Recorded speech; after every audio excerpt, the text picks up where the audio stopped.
All right, Mabel, I'll let you give a brief introduction to who you are, but I've gotten to know Mabel over the last couple of years during her extended times here in Hong Kong.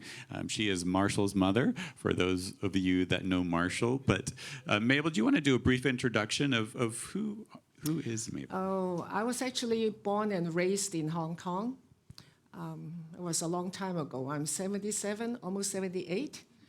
And my father died the same year I was born. I was 9 months old. So we went through hard times. But I think through God's grace, we happened all to attend St. Paul's Co-ed. So you know St. Paul's Co-ed is the premium school in Hong Kong. And because we attend St. Paul's Co-ed, we all went to Hong Kong U. So I graduated from Hong Kong U. I graduated in 1968. And in 1967, there was rioting in Hong Kong, if you know any history. So at that time, a lot of people wanted to go abroad. By that time, I have two brothers in the US. So my mom sent me there saying that, just go there, leave Hong Kong. And so I attended UC Berkeley there. And while in the US, I met my husband. So in 1969, we got married. He was a new Christian when we got married. And I think 5 or 6 years into the marriage, he left the church. But I raised both kids, Marshall and his sister. We never left the church, so we grew up. And my husband died in 2005. So I've been by myself. So I live in 2 places now. I live in the US with Marshall's sister, and I live in Hong Kong during the winter time. So. All right. Well, thank you, Mabel, for that introduction. It's so good to have you here. Mm-hmm. I think one of the first times I met you, we got talking about the topic that we're going to converse about tonight. Mm-hmm. Now, we have a slide up there that talks about the definition of complementarianism and egalitarianism. And so that will be on the slide. But do you want to speak briefly to yes. that, Mabel? I have always questioned at the back of my mind, and nobody talked to me about it, but I see some things in the church that I thought was not just. For example, only men can be elders, only men can be pastors. And so I thought something is quite wrong with that. And there are specific instances, like I remember a missionary couple coming to our Chinese church, and the husband was allowed to speak as a speaker on Sunday morning.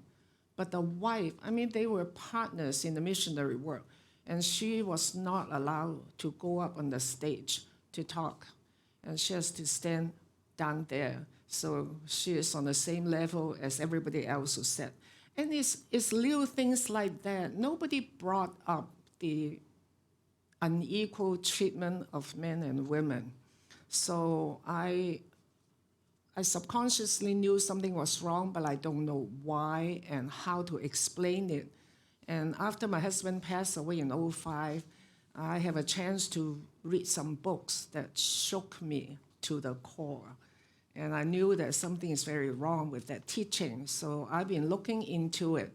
So I will just briefly explain what is egalitarian and what is complementarian, since those are the 2 common terms that you always hear people say. And there's a ton of misunderstanding around that term.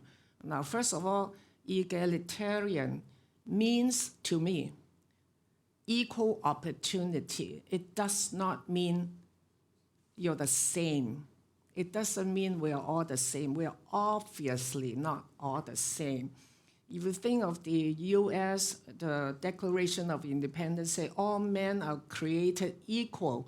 That's what that equal means. Not all men are the same. Some are taller, some are shorter, some are fatter, they're not the same. So that's a myth, and I don't want you to make that mistake, thinking that egalitarian means we believe everybody is the same. No, we don't. And we just believe that everybody should be afforded equal opportunity. So if a sister is gifted to be a pastor, she should be able to be a pastor. That's what the word egalitarian means. Now, on the other hand, somebody coined the word complementarian to mean a caste system. I call it male headship or male supremacy, although, they deny it's male supremacy, but it's a male headship thing, like men are created by God to be the leader, and women are created by God to be submissive to men. So right away, it has nothing to do with complementarianism. So the word is already corrupt. So personally, I am very unwilling to use that word, but I have to use it because that's a word that's commonly being used. So complementarianism basically has a hierarchy. Egalitarianism does not have hierarchy. So if you don't remember anything I said, remember that. Thank you, Mabel. I think, would you agree that Mabel's passionate about this topic? Eric and I also grew up in a more traditional church that definitely practiced complementarianism, as you've described, where the elders and the pastors had to be men, and I didn't know the word for it back then. This is just how it was done. So you grew up in Hong Kong, you moved to the U.S., you're in a Chinese church. Always Chinese church. So tell me a bit of how you experienced complementarianism in your church, in your home, and in your culture. Now, complementarianism is not a thing when I grew up. It was practiced in the church, but nobody talked about it. You don't have to verbally say, oh, we're complementarian. Like in the US now, actually the complementarian idea is not on the surface until 1970s or 80s. Nobody talked about it. And so now they really push it. But when I grew up, nobody pushed that. Nobody talked about it. You just automatically assume that the men are the leaders. You don't have a sermon on it. And of course, the Chinese culture is very patriarchal. You can grow up in a patriarchal culture and you are patriarchal without realizing you're patriarchal. For example, those of you who know Cantonese or Mandarin, how do we call our daughters children? We call it 外孫, 外孫, right? If you know Chinese, you know what it is. So what does that mean? That means outside grandchildren. If you have a daughter and she has children, and those are your outside grandchildren, 外孫. And if you have a son, the son have children, they're called inside grandchildren. Now that's very patriarchal, but I never questioned it. And so that is the culture, is the sexism, the patriarchal culture is very subtle. It's very pervasive. And you're in it and you don't realize it. So not only the Chinese, but Chinese are influenced by American culture. For example, you go to a wedding, they always say, who give this bride away? And you never question it. What's wrong with that? Who is giving her away? Nobody's giving her away. Why you ask that question? Who is giving her away? See, that's patriarchal. It's like she belonged to her father. She is his possession, and now she becomes her new husband's possession. But I never questioned that. I mean, it's very pervasive. It's by default. For example, recently the 737 MAX jet had an accident. The door flew open, and the pilot was very calm, and she landed the plane. Well, I didn't know that. I didn't know what I automatically assumed is a man. Until this morning, I read is she landed the plane calmly. So we are all in this culture, had neck deep in it, and we don't know it. Thank you, Mabel. That's good. So we had talked about this topic a couple of times at community church and sermons. If you want to go into more detail, I can point you to those links. But I thought, what a wonderful opportunity to hear from Mabel. She has studied this more than I have, has went to the conferences, and is very passionate about it. And so this idea of the male being the spiritual leader of the home, you've already alluded to this, that your husband was a younger Christian, that he left the faith and came back. And under complementarianism, he really still should be the spiritual leader of the home. Talk about why that doesn't make sense. Okay, I'm on some Facebook groups that talk about this, and I just laugh. And when people say that it's God's divine order for the husband to be the spiritual leader of the family, and instead of arguing about what hermeneutics, exegesis, Bible passages, get very academic. I'm basically not a very academic person. I'm just a very practical person. So I tell them the story of my marriage. So my husband was a new Christian, so we went to church for about 6 years. We moved 5 times during that 6 years. He doesn't make friends easily in church. So after about 6 years, he stopped going to church. Of course he wouldn't stop me from going. He respects my faith. So I brought Marshall and Jody to church all these years. We never stopped going to church. And he took early retirement. And after he sat at home for a while, he told me he wanted to go back to church because he realized that he had a good life because of factors not under his control. He is smart, he is capable, he always have a job. And so he said that I need to go back to church because I realize it's God in my life. So he went back to church, and he died 10 years after he retired. So when he went back to church, he went to all the Sunday school classes. Every single Sunday school class in our Chinese church, he went. And he ended up in my class. I taught seniors. And he said that you can explain the Bible better than any other teacher because they tend to show off their Bible knowledge.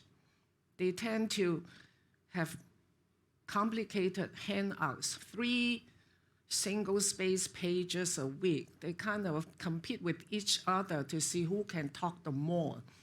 But you explain, and with real-life examples, you make the Bible come alive for me. So he came to my Bible class, or Sunday school class, and he was diagnosed with inoperable cancer. And he died 6 months after the diagnosis. And the first thing that out of his mouth, after he learned of the diagnosis, and he come and asked me, am I saved? So I said, well, do you know that you're a sinner? Do you accept Jesus Christ as your Savior? And he said yes to all my questions. I said, of course you're saved. And he was very happy with that. He never, ever, I've never seen a patient like that. Never complained about his illness. Never complained about the fact that he was dying, that he will die. He didn't bother him. He was going to die because he is going to see God. And I want to ask those who push this, the husband is a spiritual leader, to my face. And I said, I was his spiritual leader. Was it wrong? Did I do something wrong? Should I, like John Piper said, oh, honey, I so much want you to be my spiritual leader. I don't do any such thing. So I answer all his questions. And whenever he have a question on faith, he came to me and he asked me. So when you think of real life example, all this divine order of who is here makes 0 sense. All right. Thanks, Mabel. Now, you hinted at this, but when did you start to question sort of this male headship, hierarchy, patriarchy type of view? I think at the back of my mind, I questioned it, but not in an organized. I'm not very conscious about what I was thinking. But 1 year, that was after my husband passed away, my sister-in-law in California gave me a Chinese book to read. And her good friend, one of her good friends was one of the 3 authors of that book. And it's a book in Chinese. So she said, my Chinese is not very good. Why don't you read this book? I don't understand it. So I read the book, and the book simply goes through some of the clobber verses in the Bible, saying that woman cannot have authority, woman this, that, and the other. And it gave me a clear explanation of what those verses actually mean. And that book is the first book I read. And after that, there's no going back. And I realized that I've been interpreting the Bible all wrong, or what I heard from the pastors on the interpretation of these Bible verses were all wrong. So I started to read books. The first book I read was 2 Views on Women in Ministry.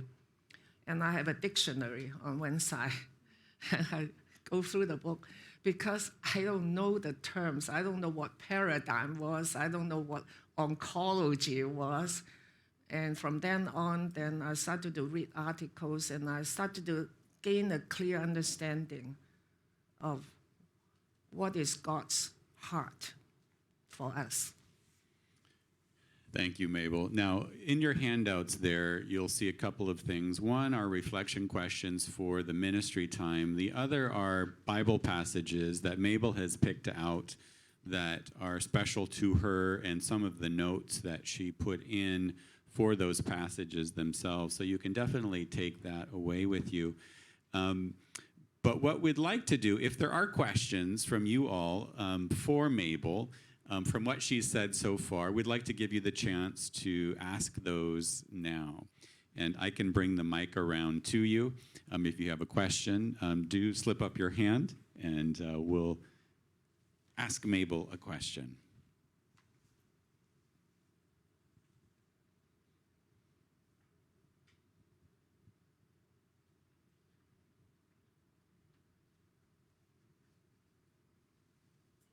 All right, Kay. Hi, I'm Kay. I'm dying to find out what was the reception of your views from the church in general, because it's not a view that's widely held. So what did the church you were going to think about your new views, Mabel?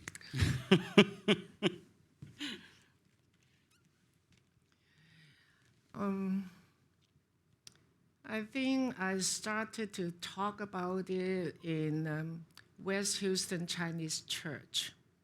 West Houston Chinese Church is a very good church. We have very good pastors, and they have come a long way. So I started to talk to the senior pastor about it, but I don't think it's anything that I said. It's at that time my daughter had finished going to seminary. She went to Gordon Conwell, and the senior pastor asked her to come back and work as a youth minister. And she was a very good minister.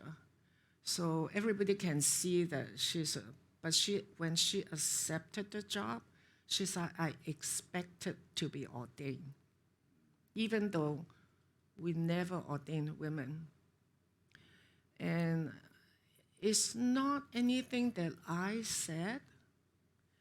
Is when they actually see a woman at work, and you see that the Holy Spirit can use a woman, and they don't want to lose her.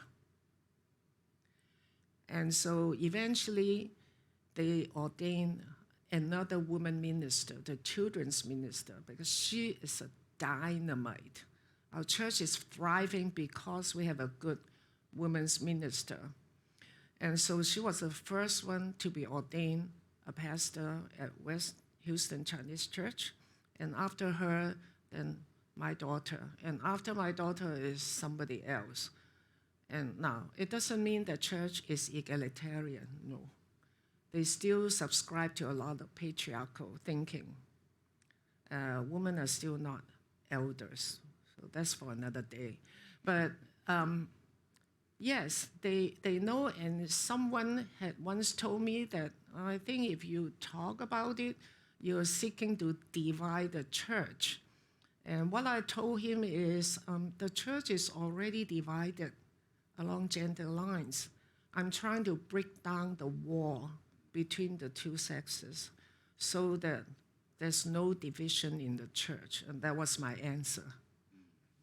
All right. Thank you, Mabel. Let's give Mabel a hand. She will hang out after the service if you have questions or even during the ministry time. And we usually don't record the Thrive services, but we recorded tonight. So if you do want to watch it or share it, it will be on our YouTube channel. So thank you, Mabel. Thank you. Oh, you're welcome. Welcome.